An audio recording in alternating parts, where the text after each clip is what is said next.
We can't wait. So, you know, it was very interesting. I was backstage, we were taking some pictures, and a beautiful woman came up to me and she said, you know, I'm the daughter of Annabelle Hill. Does anybody know Annabelle Hill?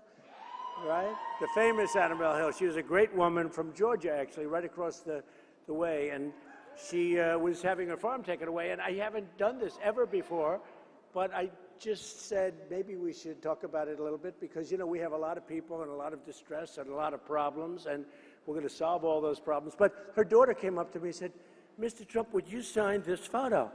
And it's a photo of me. I was about 2 years old, it looks like. I was, look, see, that's me. And that's Annabelle Hill, and she was having a very tough time. And I read about it, and I paid off her mortgage. Big deal, right? And her daughter, Betsy Sharp, came, and she gave me the picture. She said, Mr. Trump, could you sign this? We pray for you every night. I said, why do you pray for me every night? Explain this to me. She said, I'm the daughter of Annabelle Hill. I said, come on out. So, Betsy, come out wherever you are. Come out, Betsy. Come on over here. And she's a Trump fan. She should be a Trump fan, right? So nice. Thank you. Say a few words. That's so nice. So, 30 years ago, actually this month, February the 4th, my father committed suicide. He was going to lose our family farm that had been in the family for over 100 years. And when Donald Trump heard the story, he reached out to help save it. So we are very, very thankful and appreciative of his generosity to save our family farm.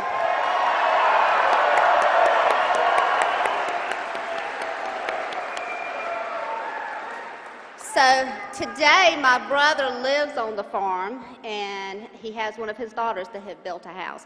But if it wasn't for his generosity, his kind heart, he didn't know us from Burke County at all. And he saw the story and could not believe that, you know, the bank was forcing my father to go to that depth. He just couldn't, you know, handle losing the farm in his generation, but he did, and unfortunately the insurance did not pay for it, and so Donald Trump stepped in and helped save it. And he is what I want y'all to know is how kind-hearted and caring he is. He cares about America, he cares about farmers, he cares about veterans.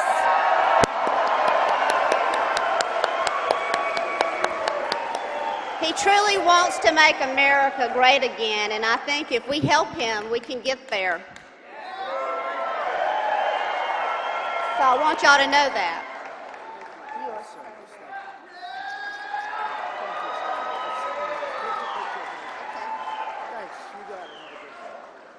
Say hello to the family, all right? How nice is that? What a nice woman. She just a great family. I never told this before. I figured I could do it a lot cheaper than paying off the mortgage.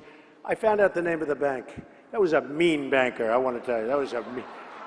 Then I called up, we're going to take you through hell. We're going to this, we're going to that. I couldn't get the guy to cut, so I bought the mortgage. I said, the hell with it. I never told that story before. I thought it was going to cost me a lot less money, but it was all right. She's a great woman, passed away, but passed away very happy.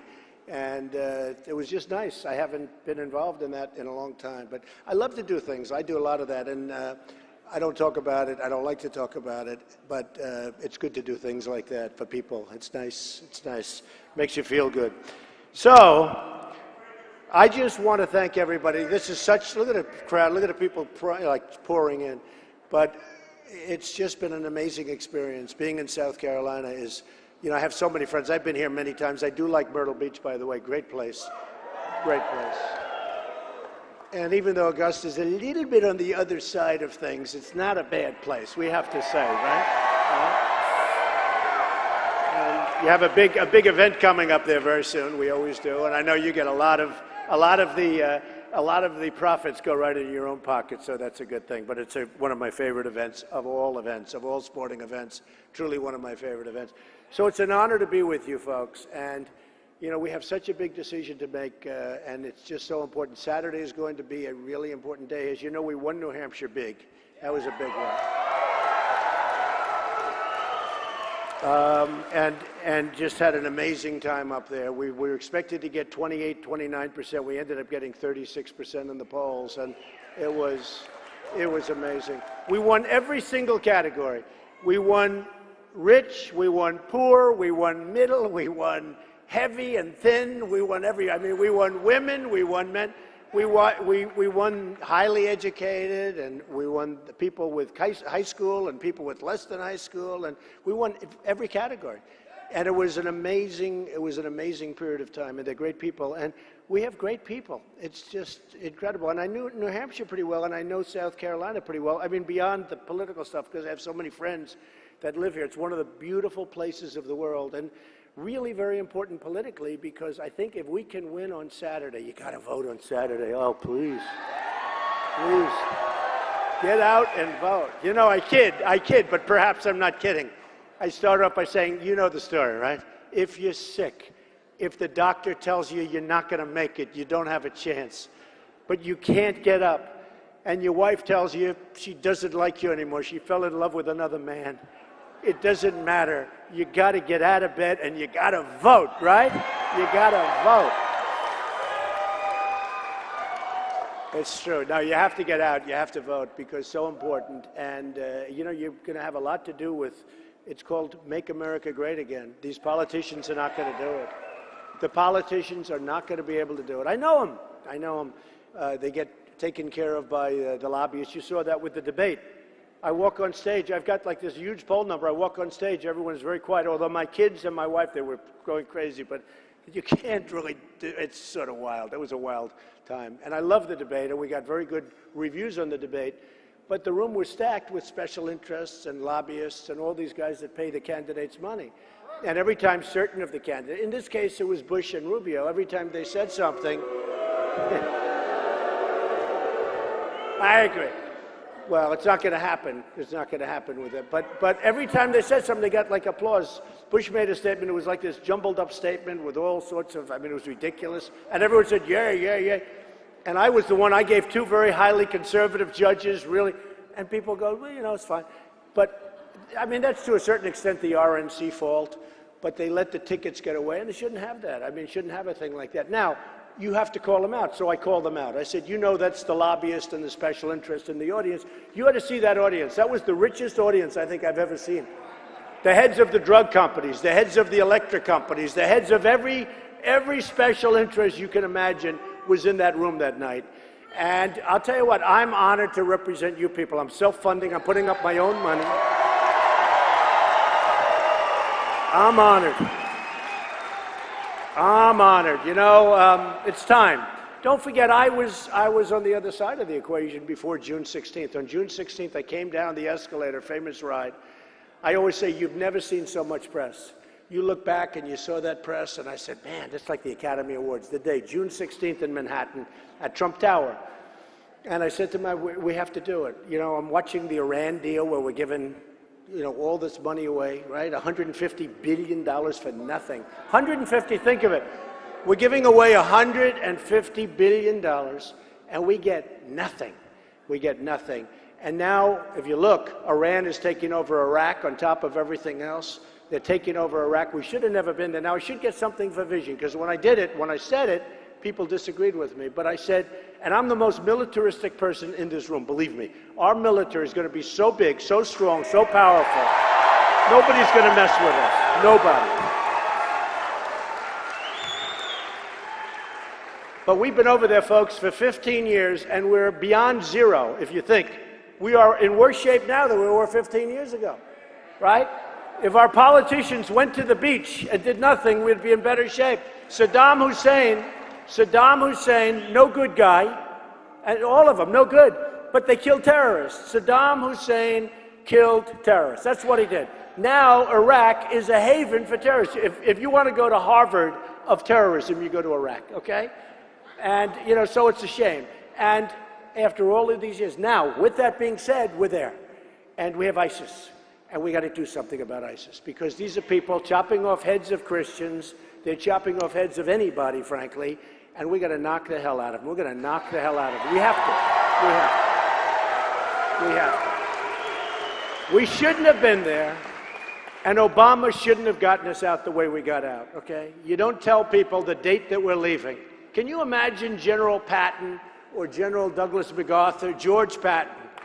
I mean, this guy was so tough. See, he couldn't be a general today because he was too nasty and he wasn't politically correct. And he would say things that people said, well, that's not very nice. And yet his men and women, but in those cases it was men, in all fairness, it was men. They didn't have too many women in those days in terms of the infantry. But his people, his soldiers, they died for him. They would die for him. But they loved him. But a guy like that today, maybe not politically correct, I don't know, but I want that kind of a guy. That's what we need. That's what we need. That's what we need. I watch some of these guys being interviewed. They're retiring. They always go on the talk shows. I don't want my generals on talk shows. You know, they'll say things, and we have to be like, you know, a little bit secretive, a little bit something. And he'll tell us about the military. One of them said, General Orellano, good guy, but he's retiring. He's on one of the talk shows a few months ago, and he's talking about how weak our military is. I don't want a guy, even if it is, I know it's weak. It's depleted. It's depleted. But he said it's the weakest it's been. It's the weakest it's been since its inception. Now, I don't know, does he mean from the beginning of the... It was an unbelievable statement. He said it's the least preparedness. Honestly, even if it's true, I don't want people to think that. Does that make sense? You know? We want to just sort of say we're great, great, great, and then at the end we're going to be great, but you got to give me like a year or two to get there. We got to be strong. But I don't want people saying it's weak. I don't want them. They have no right to say that. Even if it's true, I mean, it's true. You don't have to talk. You don't have to say anything wrong, but you don't have to talk. And these generals, they talk. One of them was on one of the shows, a very big general, and he was talking about ISIS. He was telling, oh, it's very shocking. Well, how can we defeat them quickly? Oh, I don't know. I mean, if I'm ISIS and I watch this guy, I'm saying, man, this is like great. This is great. We're not like the same country anymore. We don't win anymore. We're going to start winning so much. I am so sick and tired of this.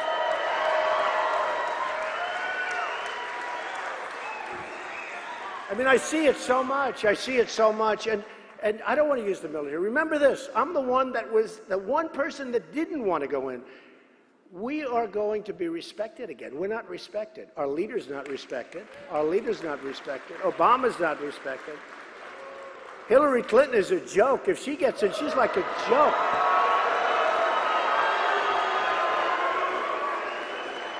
You know, I turned on last night, I'm sure you saw it. I'm watching television, and I see her barking like a dog, right? No, she's barking like a dog.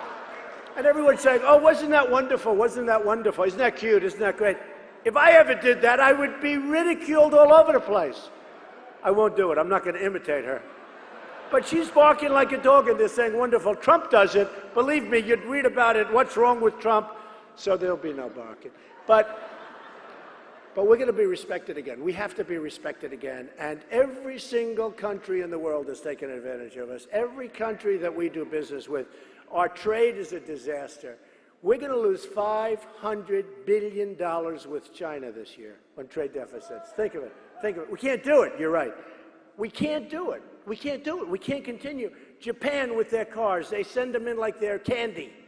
Like they're candy. I go to Los Angeles, I see some of the boats, the biggest ships I've ever seen. The cars are pouring off like at 40 miles an hour, just wah, wah, boom, next boat. I mean, what are we doing? What are we doing? You know, we defend Japan. We defend Germany. A lot of people don't know. Does anybody know that we defend Germany? Do people know that? Most people don't even know it. We defend Germany. It's a behemoth, meaning an economic behemoth. Of course, if Angela Merkel keeps allowing the migrants in, it's not going to be a behemoth. It's going to end up in a civil war. What she's doing is insane, by the way. It's insane. What she's doing to Germany. I have a friend, German, very proud of being German, and he said he's moving out of the country. Okay, can you believe this? I don't know what happened with her. You know, I build what you do. You build a safe zone in Syria. You have the Gulf states who are putting up no money. You have the Gulf states put up the money because we're not putting up the money. We owe $19 trillion. I'm not a politician. You know, I like to be careful with the money. We're not putting up the money.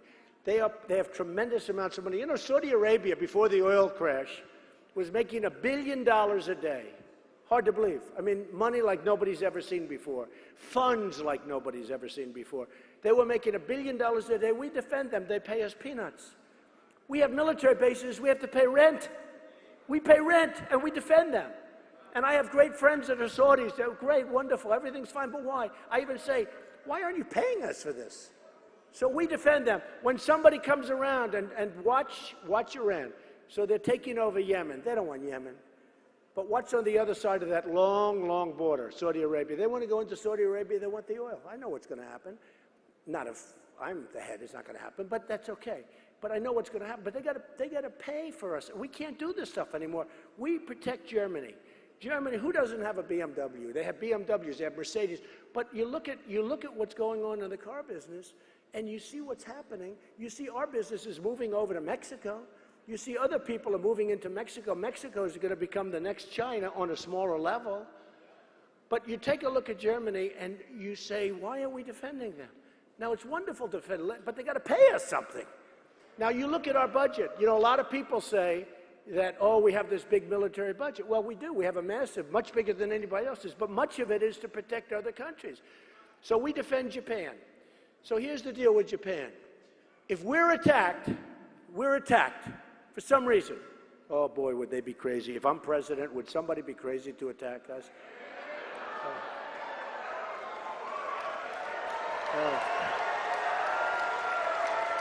Oh, those poor people. Oh, anybody, we don't need Japan to help us, believe me. We wouldn't need Japan to help us. Now, if Obama's president and we get attacked, I feel sorry for you. Okay. But, so with Japan, if we get attacked, Japan doesn't have to do anything, right? If Japan gets attacked, we have to go and defend them totally, probably World War III. Okay? Japan gets into a war with China, we have to defend Japan. Okay? But we get in a war with somebody, they don't have to do anything. Not exactly the kind of deal that I'm used to, right? We're going to change things around. We're going to change things around. I'll give you another example. South Korea. So we have a border. We have 28,000 troops. I wouldn't want to be a troop on that border with this maniac on the other side. 28,000 troops on the border, right? He's got nuclear and all of this. You ever notice the Iran deal's horrible, and they don't have nuclear? They will soon based on that. They'll just buy it. They don't have to do anything. They can buy it. They have so much money now. But we're going to do something about that. But remember this. So we have a border, and you have this maniac in North Korea, and we defend. And you know, we get, every time I order thousands of television sets and air conditioners and all this stuff, it comes out of South Korea. They're an economic monster. They make a fortune, right? They make all the stuff. We used to make the televisions. Remember Sylvania, RCA? We used to make this stuff. We don't make it anymore. We don't make anything anymore. We're going to start making things now. We're going to start making. We don't make anything anymore. It's been taken away. But we defend South Korea. So every time he raises his head and he says, we're going to this, we're going to that, he starts throwing a rocket up in the air. Half of the time it doesn't get off the ground, but when it does, everyone gets crazy. And I said to myself, we send our ships. We start sending ships, everything else. It costs you $1 million just to start one of those aircraft carriers up. Like, boom, 1 million, right? We get nothing. What do we get? We get nothing. We will, he says, what? I didn't hear it. It's good. See, I'm not allowed to say that, because if I say that, it becomes a front page story, so I refuse to say it. But we aren't allowed, think of it. We spend money to defend the world, and we owe $19 trillion. And then we have our Republicans who are more upset with than the Democrats, because the Democrats, we know where they're coming from. The Republicans approved a budget 4 weeks ago that gave Obama every single thing he wanted. Right? Who is that booer over there? That's a good, boy, you got a good voice. Sounds like Pavarotti. And I always say Obama's a lousy negotiator, but he's a great negotiator against the Republicans, and we're Republicans. So we're going to change all that around. Look, trade. We are losing a fortune. We're going to have the best people. Carl Icahn, one of the great businessmen of the world. We have the best people. We have the best business people in the world. We have the best negotiators. We don't use them. We use political hacks to make deals with China. China, from the time they're 3 years old, if they see somebody's a genius, boom, boom, boom. It's like the pyramid thing where they just go up, up, up. And by the time they get to the top, we're negotiating with the toughest, smartest people you've ever seen. And we have guys that don't even know what they're doing, diplomats. We have Carolyn Kennedy in Japan. Carolyn Kennedy, she's not trained for this. Carolyn Kennedy. So, and I always say, she's a nice person. Who cares? You know why she's nice? Because my daughter likes her, Ivanka. So my daughter likes her. But she's not negotiating for me, that I can tell you. She's negotiating with the Japanese for cars. She didn't even want the job. She goes into the White House on 60 Minutes. You have to see it. She goes, yes, I'd love a job. Because they said, how did you get this job? They did a profile of her. She said, well, I went to the White House and I said, I'd like a job. What would you like to do? Oh, anything. They said, would you like to be the ambassador to Japan? She goes, really? Yeah, I'd like that. You got it. Good luck. Can you believe it? Now we have a new, that's how we pick our negotiators. And the ambassador to Japan has a lot to do. And then the rest of 60 Minutes was showing them whining and dining her. By the time they finish with her, they're going to have an even better agreement than they have already.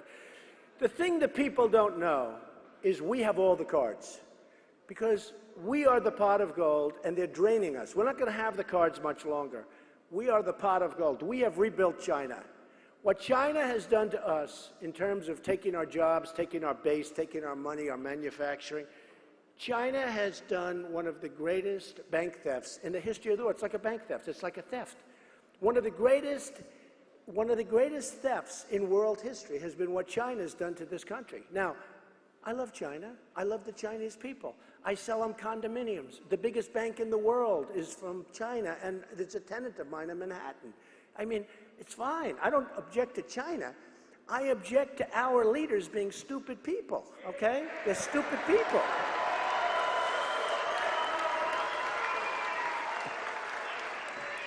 It's like Mexico is, what's happening with Mexico is incredible because so many businesses, I don't know if you saw what Carrier air conditioning, I buy a lot of air conditioning. I'm going to start buying Train. I'm going to buy Train from now. Carrier air conditioners ended up closing up. They're closing up and they're moving to Mexico. 14 to 1,700 jobs. So you don't buy Carrier anymore. But here's what we have to do. You ready, folks? 1,400 jobs, right? 1,400 jobs, that's right. He's got a good voice, too. Let's see who has better. Let's have a contest. Good voice. 1,400 jobs, 1,400 jobs. And here's what you have to do. Okay, I'm a free trader. I want free trade. I love free trade. I love it coming and everything. But if you look at China, they sell to us, no tax. We sell to them, you can't get into the place, okay? You can't get in. Boeing, remember this, we're talking about South Carolina, which I love. You have a big Boeing plant, and it's doing good, and everything's nice. Be careful, because China, in order to get an order of planes, China is making Boeing build this massive plant in China. And all of a sudden, you'll come up, it won't happen if I'm president, by the way, all of a sudden you'll come up and say, you know, Boeing wants to move all of their production to China, and they're going to be closing up, and this is the way it works, folks, and you're sitting there saying, oh, that couldn't happen. It can happen really easily, because they devalue their currency. They are the greatest money manipulators ever. They monetary manipulate, and what they're doing is genius. They're world-class chess players with devaluation. And our country doesn't even know what to do. And the TPP, which is a horrible trade deal that Obama is pushing, along with some conservative Republicans, okay? And the reason it's horrible is because they don't even talk about devaluations. They don't even talk about monetary manipulation. And that's where they beat us. That's how they beat us more than any other place. We make better products than they do. They beat us with monetary manipulation. And I'll tell you, one of the great achievements for me is going to be when Apple starts, in particular, because they make everything. I mean, you look at what they're doing. You go to China, you see some of these factories that are 2 miles long. When Apple starts building their things in this country, that's going to be a big, big sign. A big, big sign. But you better watch out, because Boeing, you know, you feel good about Boeing. All of a sudden, you're going to find out that Boeing is going to close up over here. They're going to build more over there. They're going to make their planes in China. And it's bye-bye to South Carolina. And that's not going to be good. It's not going to happen with me. It's going to happen with any of these other politicians, because two things. Number one, they're totally controlled by the people that give them the money. Number two, they have no understanding about business. They don't know anything about corporate inversion. They don't know what's going on. You know, we have corporations that are leaving the United States now. Nobody even talks about it. It's, to me, one of the biggest problems we have outside of nuclear, outside of ISIS, outside of that, because to me, that's always going to be number one. Boom, boom. That's always got to be number one. It's got to always be number one, all right? And I think that's one of the reasons I'm doing so well, because everybody agrees I'll be by far the best on the border. Nobody. In fact, you know, I got endorsed by Sarah Palin, and I got it endorsed by Sheriff Joe Arpaio. Now, you know Joe. Now, he's a wild man. One thing you know about Sheriff Joe, If he endorses you, you are the strongest on the border. Do we agree with that? So what? Now we're going to create real borders, and we're going to build the wall, right? We're going to build the wall, and it'll be a real wall. It'll be higher than that ceiling. This is going to be a wall. This is going to be a wall that when you get up there, you're not coming down very easy, I'll tell you. Did you ever see that? And I talk about it all the time, the ramp where they build a ramp over the little wall they have now. They have a little wall. They build a ramp. They have a truck, an SUV, go over, loaded up with drugs. Over, down, under. They sell the drugs in the United States. So we get the drugs, they get the cash, and it just keeps going on and on. No, this is going to be the real deal, folks. We're going to have a real strong border. And people can come in, but they can't come in legally. They have to go through a legal process. They've got to come in legally. They have to come in legally. Or we don't have a country.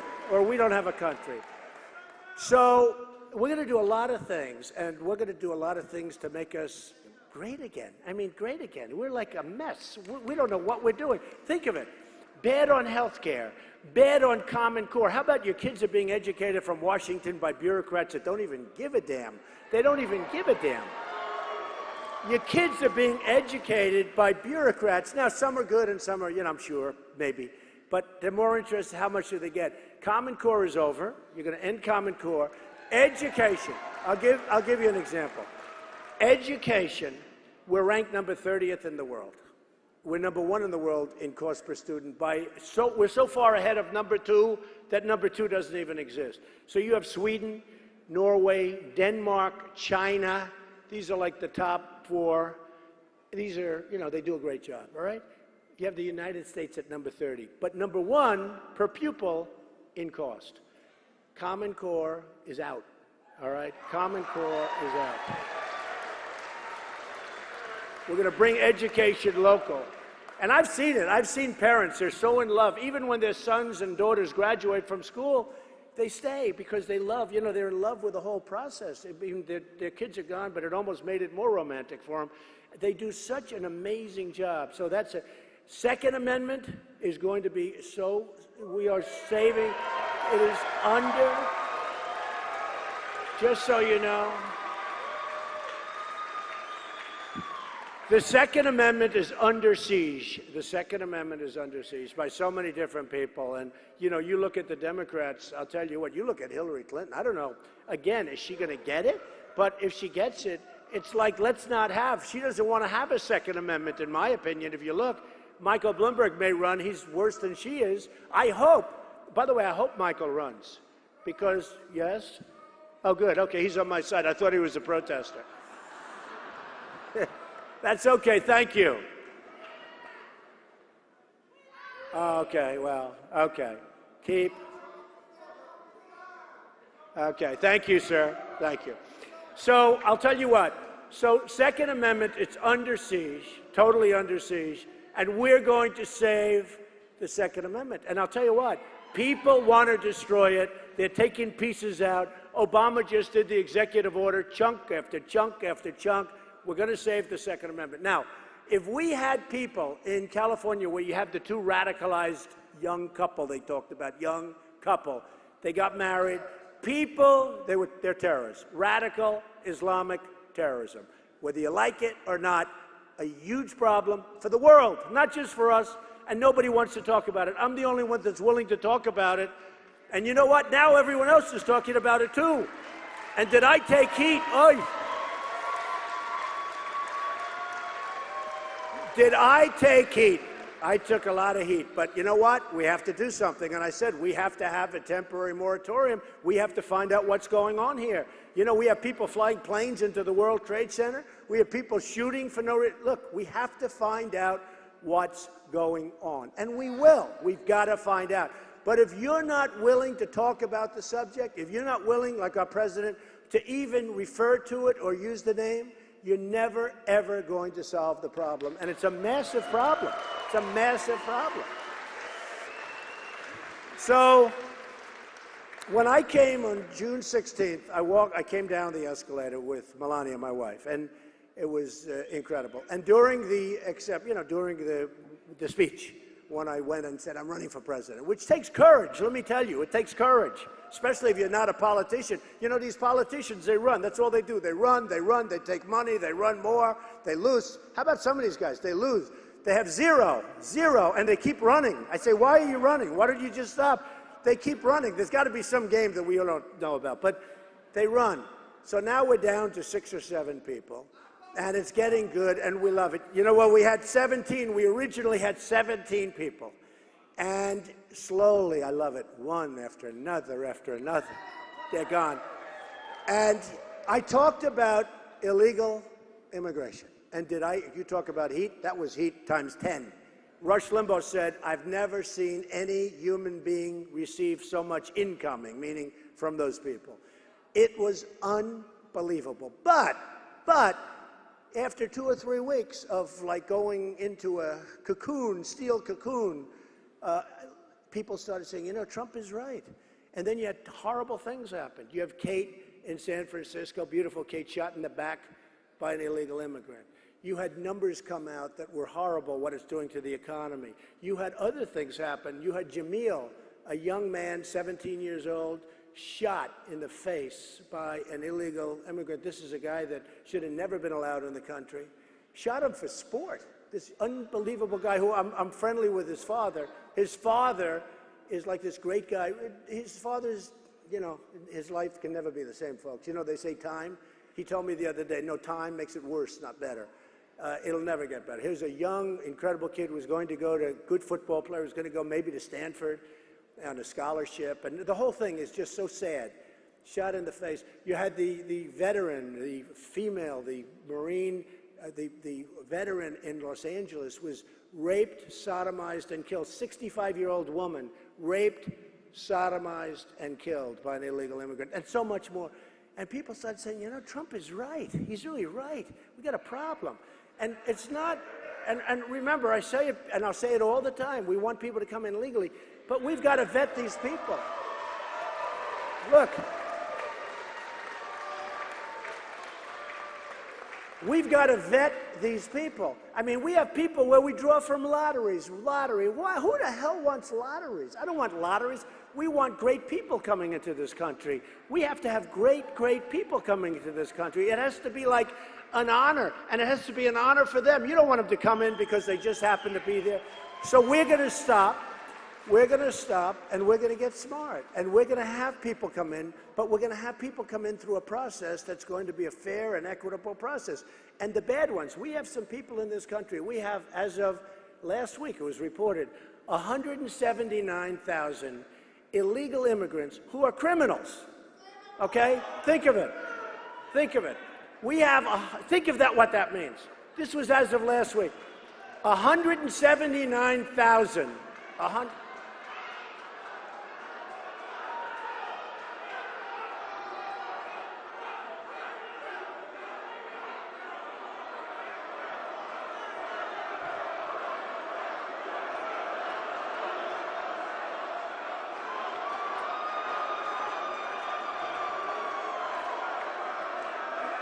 All right, thank you. Who's that person that stood? That was so great. Who's the person that did that? Put up your hand. Put up your hand. I want to, come on, bring that person up here. I love that. Come on up here. Come here. Come here. So amazing. Oh, that's class.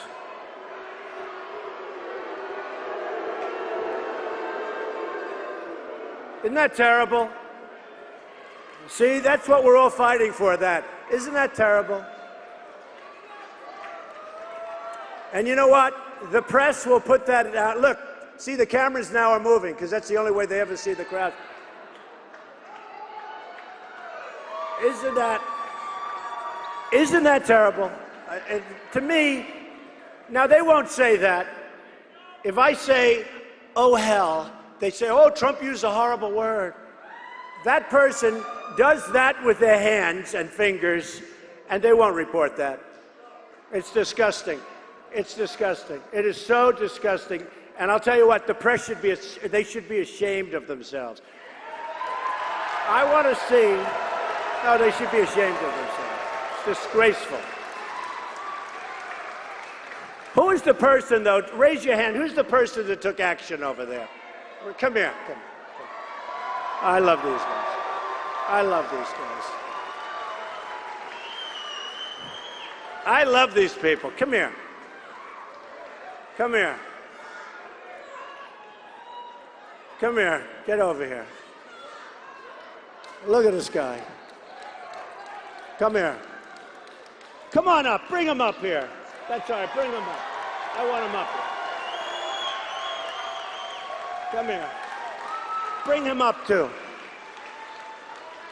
Come here.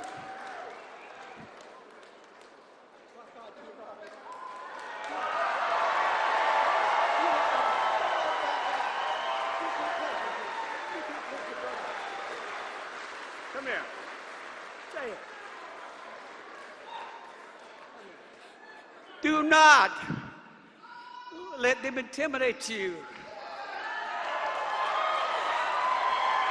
You back this man right here to the hilt.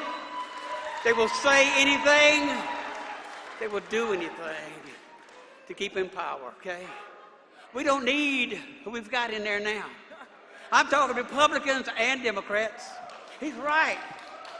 We need to get some fresh bunch up there. Some fresh blood. Some fresh thinking, okay? And my man, Donald Trump, I'll tell you what, I ain't gonna lie to you, Donald. When you first got into this, I kind of was a lippy. I ain't gonna lie. So I don't know, Donald Trump, you the best we got by far.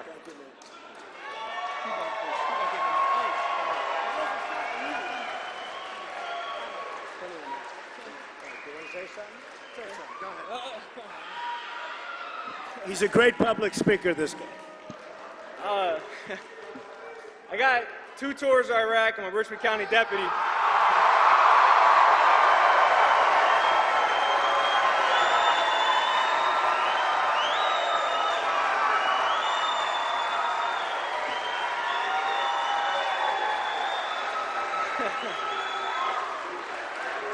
USA.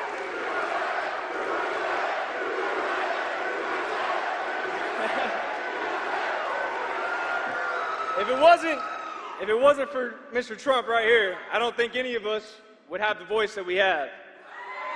This is the only man that's going to really bring America back. He understands what it means for me and my people out here who have been to war. The police, everything you talk about, Mr. Trump, I can promise you right now, my department and the departments around me, we need you.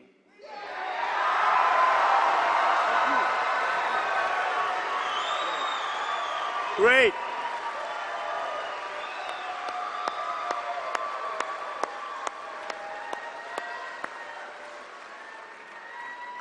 I mean, that's so cool.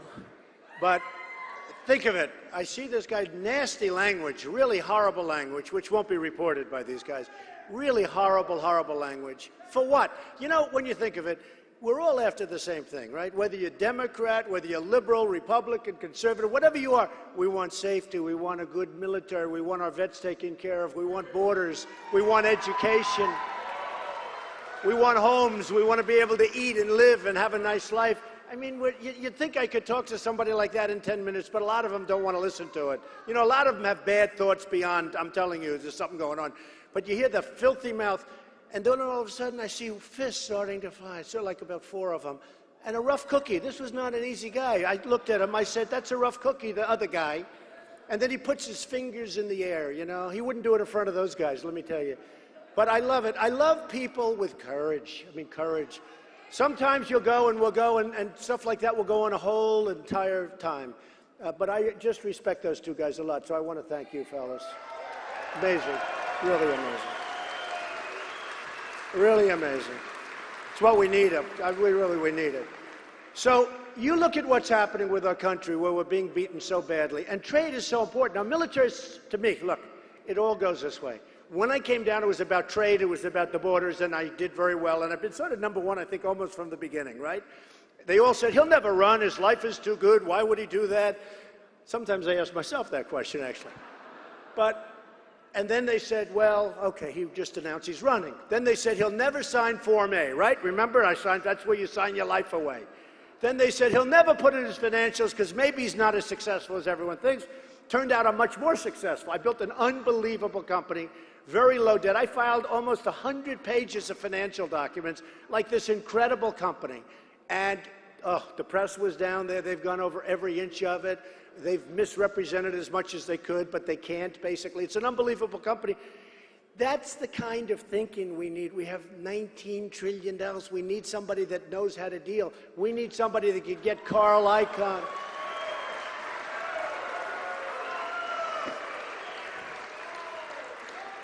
We need somebody that can get we are the greatest business people in the world. We're going to use them. We need somebody that can do it. We can turn this thing around so fast. We're going to turn around. You're going to be so proud of it. You're going to be so proud of it.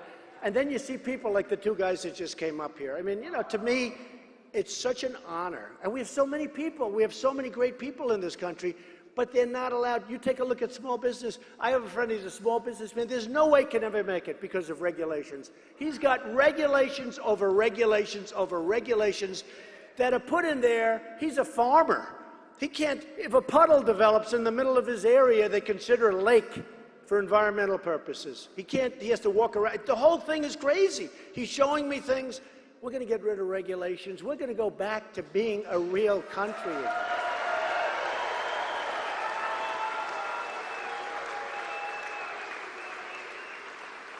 We make deals with China, environmental deals. You know, we have a president that talks about the ozone, and he talks about all of the different things, right?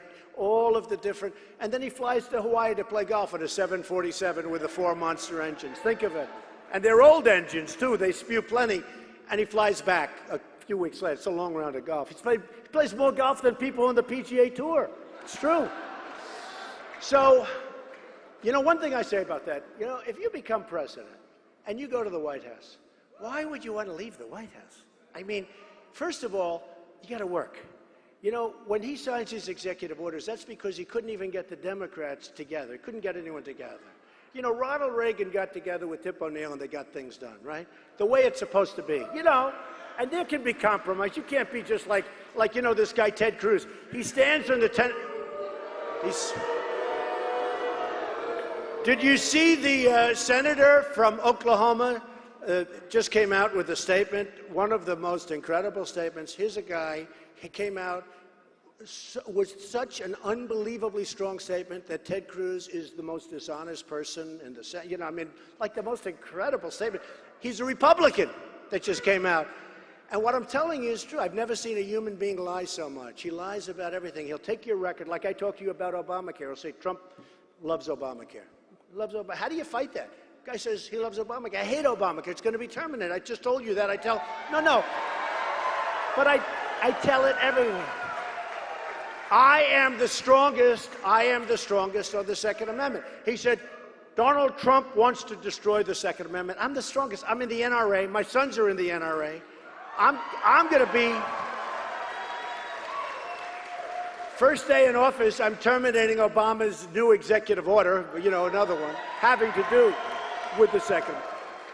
So he's a liar. So at least I have, you know, the presence to be able to call out, you know, if someone, and I hate to say it about a person, but actually during the debate, Rubio called him a liar, so I felt a lot better. Don't forget, here's a guy, Dr. Ben Carson's a good guy. Here's a guy that during the election, during the caucus in Iowa, he went out and he told everybody, what did he say? He said, Carson's out. He's out. Vote for us. Carson's quit. He just left. He's not in the election anymore. Caucus for him. Okay? And so he got thousands of votes because of that. Thousands and thousands of votes. How dishonest is that? He did it's called voter violation form. It says that if you don't vote for him, essentially, if you don't vote for him, you got a problem. It looks like it came from the IRS. It looks like a government document. I'll tell you one thing I learned. These politicians are dishonest people. Wow. They are really, really dishonest people.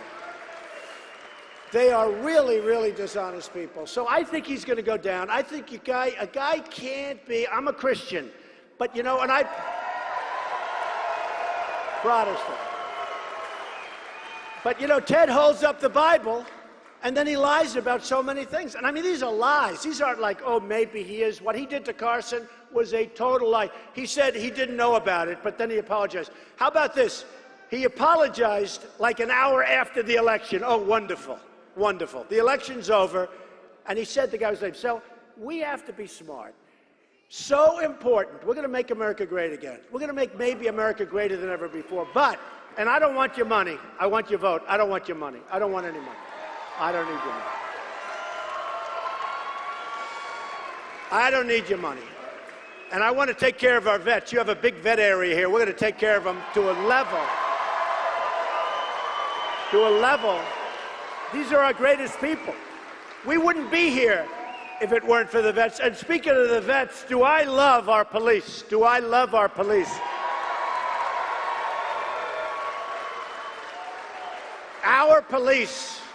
Our police are not being treated with the proper respect, believe me. Believe me. So we love our police, and we have to cherish and protect our police too. And every once in a while, somebody's going to make a mistake or somebody's going to be a bad apple. Unfortunately, they play that on the news forever, and they don't play the 100% practically good things that are done by the police. But we have so much support from the police, and, you know, again, without the police, we're not standing here like this, and things aren't the same, believe me. So we have to pay a lot of homage to the police. So the election's coming up, and you're going to have a big part. New Hampshire was unbelievable. New Hampshire gave me a number that was greater than the polls. We were at like 30, and, you know, this is 30 against many people, so 30% against many people. I get a kick where they talk about if the establishment ever got together and they put their numbers together, they'd be the same as Trump, and maybe they could defeat him. I say, wait a minute. If these guys quit, in other words, if they put all their numbers into one, right? I say, folks, these people, I mean, these are the basic, like, they're not smart people. The press, I'm telling you, 20% are good. 25% are okay. Some of them are the worst you've ever seen and the most dishonest. I think Karl Rove is one of the most dishonest human beings. I'll tell you, one of the most dishonest human beings. First of all, he's a total bushy. He's a total bushy. Here's a guy who spends millions and millions on campaign and loses almost all of them. But I think some of the guys, George Will, Karl Rove, there's some guys that Krauthammer's a disaster. Krauthammer's a disaster. This guy, I mean, when I won New Hampshire in like a landslide, Krauthammer said, well, it was all right. He didn't do that great. I mean, this guy is a disaster. But think of those three. There are some others. I won't even mention their names. Just a couple that are even worse than them. But they're really dishonest people. But let me tell you something. They say if this one got out and that one got out, and if they all banded together and won, they could maybe defeat Trump. Then I said to them, wait a minute, folks. If they've got 5%, 4%, 3%, 2%, and they get out, I'm going to get some of those votes. And the guy goes, ooh, I never thought of that. Right? It's like they get out, yeah, they're going to vote for me. Some of them would vote mostly for me. They said they add them up, 100% here, 100%, 100%. Here's the story. I'm going to do a great job for you. I'm working for you. I'm working for you. I'm working for you. Again, I'm not taking any of their money. They came in, a man came into my office. He offered me millions of dollars, a lobbyist type. And he offered me millions of dollars. Don, you know, when you're number one, I've been number one almost since I announced, okay? Because I did a great job. I built a great company. I employed thousands of people. I've employed tens of thousands of people over the years. And like places like Mexico, I have so many Hispanics working for me. I think I'm going to win the Hispanics. I think I'm going to win places like Michigan that aren't even in play for the Republicans. You know, the Republicans, it's very hard to win because structurally you're at a big disadvantage. You have a lot of disadvantages. I'm going to bring states into play and win them easily that aren't even in play. Polls are coming out saying, I beat Hillary I beat Hillary, and I haven't even started on her yet. I haven't even started.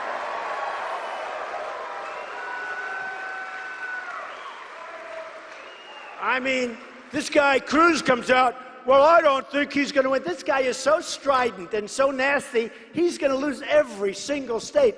Then Bush, poor Bush, he comes out. He goes, well, I don't think that Donald Trump can beat Hillary Clinton, but I can. I say, well, why aren't you beating me? Why aren't you beating me? You know, I mean, the guy gets up and they just say things. He said the other day, it was sort of incredible. So the numbers just came out in New Hampshire. So I had a tremendous victory. Won every single group. So I was at 36%. I think he was, what, at 3 or 4%. He spent, listen to this, $44 million in the state of New Hampshire.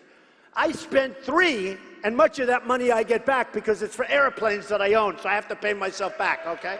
No, can you believe it? So Bush spent $44 or $45 million in New Hampshire, right? I spent $3, and I won in a landslide against everybody. So I have 36, he has like 4, 5, 6, whatever, you know, something that was so low I didn't even get that. I didn't want to go that far down in the charts. And by the way, the only reason I mention him is because he spent $22 million on negative ads on me. Even now, I come here, I see this negative ad, ice melting. He said all sorts of things. They're wrong. They're just wrong. But it's, you know the one I'm talking about, it's a very dark ad. Ice is melting. It's all wrong stuff. I mean, it's all wrong stuff. So anyway, so here's what we have to do. Saturday is so important. We're going to beat Hillary. We're going to beat Hillary. We're going to beat Hillary, just like I'm beating all these guys. You have some big polls coming out. Actually, a great poll came out today, a very good PPP, public policy poll, came out today, has us very high, 36, 35, 36. Everyone else is way down. But just assume that we're even. Assume that we're behind, because you got to go and vote. You got to go and vote. Assume that we're behind. Some big polls are coming out today and tomorrow, but don't even look at them. Just assume that they're terrible, because if they're terrible, you're going to go vote more so. I give you my word. Look, we are going to do such a great job. You're going to be so proud of this country. You're going to be so proud of your president. You're going to be proud of your president, because I don't need this. I don't need this.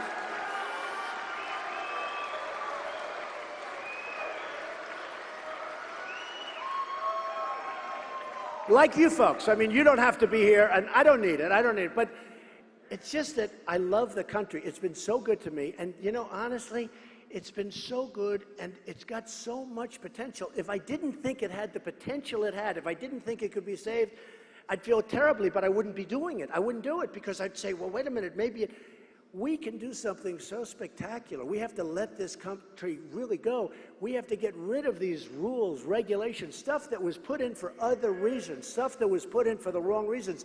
Our banks aren't loaning anybody money. We have Dodd-Frank. It makes it impossible for a head of a bank to loan any money. The regulators are running the banks. We've got to unleash, and we've got to take back our deals. We've got to take back our people. We've got to bring back our jobs to this country. We're going to bring them back to this country. So I only say this. I love you people. We want to win. We're going to win so big, and I just want you on Saturday, such a big day. You got to go out. You got to vote, and I guarantee you that this is the beginning. You're going to remember this day, and you're going to say to yourselves, I remember that day 2 years ago, 4 years ago, 10 years ago. It's going to get old.